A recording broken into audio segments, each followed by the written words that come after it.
कैसे आप सभी बच्चे लोग। आज हम लोग अध्याय 4 करेंगे प्रथम स्थान स्वर। प्रथम स्थान स्वर कैसे होता है और कहाँ यूज़ होता है इसको आप समझेंगे। शब्दों के पहले व्यंजन की मात्रा आ, ओ, ए हो तो शब्द का पहला रेखाक्षर आधार रेखा से ऊपर और दूसरा रेखाक्षर अपने क्रमानुसार लिखा जाता है।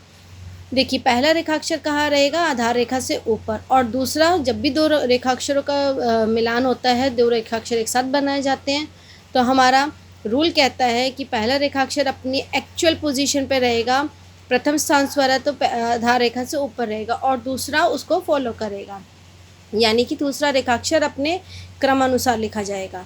आगे पढ़ते हैं। प्रथम स्थान के स्वर रेखाक्षर के मिलने के आरंभिक स्थान पर लगाए जाते हैं। यदि अग्रगामी रेखाक्षर में पहला स्थान स्वर हो तो उसके बाद वाला रेखाक्षर उसका स्थान ले लेता है। ये भी आपको समझ आ गया होगा अग्रगामी रेखाक्षर का भी। चलिए अब यहाँ पर देखते हैं मोटा बिंदु आ और मोटा डैश ओ।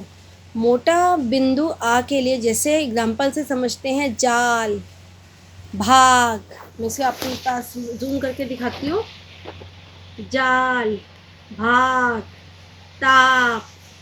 यहाँ पर रेखाक्षर देखिए, दो शब्दों के मिलान में जब दो रेखाक्षर एक साथ बनते हैं तो पहला रेखाक्षर आधार रेखा से ऊपर, दूसरा उसको फॉलो करेगा, यानी कि उसी के साथ बनेगा, जैसे भी चाहे वो आधार रेखा को काटते हुए बने। जैसे ताप, अब ताप में पा जो है वो आधार रेखा को काट रहा है, हमें पहला रेखाक्षर पर ध्यान देना। माला, काला, आज।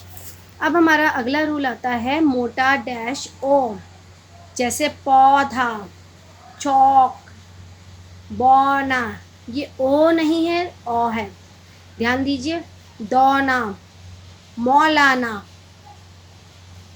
आई होप आपको समझ आ गया होगा। अगला जो टॉपिक है वो है पतला बिंदु ए के लिए। जैसे नैना, मैला, पैमाना, मैना। यहाँ पर टैंक को आपको समझना चाहिए। यहाँ पर देखिए तीन रेखाक्षर एक साथ बन रहे हैं, ट, न और क। तो हमारा रूल क्या कहता है? हमारा रूल कहता है कि पहला रेखाक्षर अपनी एक्चुअल पोजीशन पे रहेगा, दूसरा उसे फॉलो करेगा। तो पहला रेखाक्षर क्या है? टैं। तो टैं कहाँ बनेगा? आधार रेखा से ऊपर। फिर अंक की आवाज़ आती है, उसके लिए हम इंग बनाएंगे, फिर क बनाएंगे, टैंक। आई होप आपको समझ आ गया होगा। अध्याय 9 और 10 आप साथ में अपने आप करेंगे इसकी प्रैक्टिस। पीछे कुंजी दी हुई है, किसी शब्द में डाउट आता है तो आप मुझे बता दीजिएगा, मैं उसकी अलग से वीडियो बना दूंगी। आगे देखते हैं शब्द चिन्ह। शब्द चिन्ह मैंने करवा दिया था, अगर आपको नहीं मिले हैं तो शब्द चिन्ह लिख के Gunjan ma'am short and classes search करेंगे, आपको आराम से मिल जाएगा। अब आते हैं वाक्यांश पे। जैसे शब्द है मैना, मैंने, मुझ और पर, मुझ को, मुझ ने। यहाँ पर क्या था? दो रेखाक्षरों को अलग अलग लिखने की बजाय हम कोशिश करते हैं उन्हें एक साथ लिखें। जैसे मैंने, मुझ पर।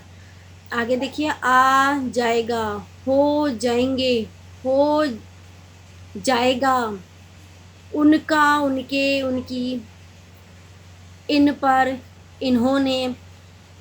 हमने क्या किया? इन्होंने के लिए इन बना के उसी के साथ में हो का टिक लगा दिया, क्योंकि की बना दिया साथ में। उन्होंने कहा कि। अब यहाँ तीन रेखाक्षर के लिए, तीन शब्दों के लिए एक रेखाक्षर बना। उन्होंने कहा कि, उन्हों बनाया, का बनाया, कहा के साथ में की बना दिया। कहा था कि, कहा है कि, यह है कि। इनको लिखिए, प्रैक्टिस कीजिए, और अभ्यास करके अगर कोई डाउट है तो मुझसे पूछ सकते हैं। अभ्यास 11 और आप 12 खुद करेंगे। आई होप आपको मुझसे पढ़ना अच्छा लग रहा है। अगर अच्छा लग रहा है तो चैनल को सब्सक्राइब कीजिए, Gunjan ma'am short and classes. Thank you so much.